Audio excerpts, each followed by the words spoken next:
Hey, I'm Roger from Four Seasons Spas. In this video, I will cover the details of hot tub diverter valves. Diverter valves are used to control the water flow between two different sections of the hot tub. They turn about 180 degrees, and when in the center position, will provide equal pressure to both sections. As you turn it to one side or the other, it's going to turn off one section and make the other section become stronger, allowing you to adjust the pressure of the jets for the different sections. Over time, sand and grit can build up in the diverter valves, causing them to become harder to turn.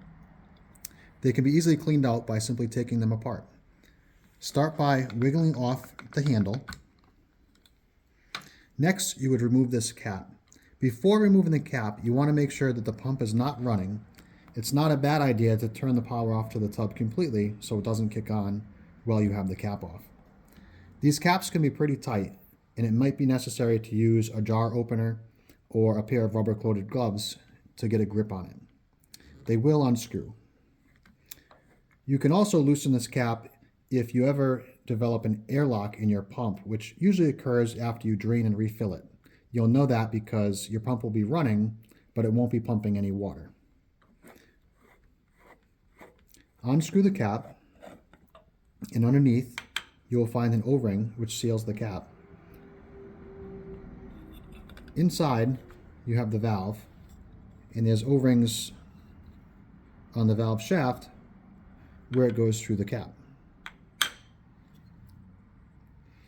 To reinstall the valve, you want to pay attention to the grooved part on the bottom, which corresponds to a stopper, which I've marked in black inside the bottom of the valve body.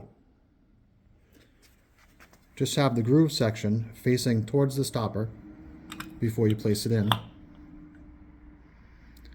Reinstall the O-rings.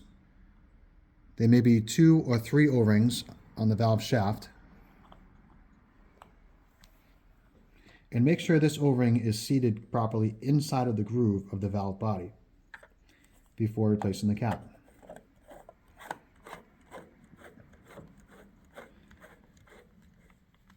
If your diverter valve ever breaks, either the cap or the valve, replacement kits are available and very easy to install. They come with all the components necessary, including the handle, cap, O-rings, and valve internal part.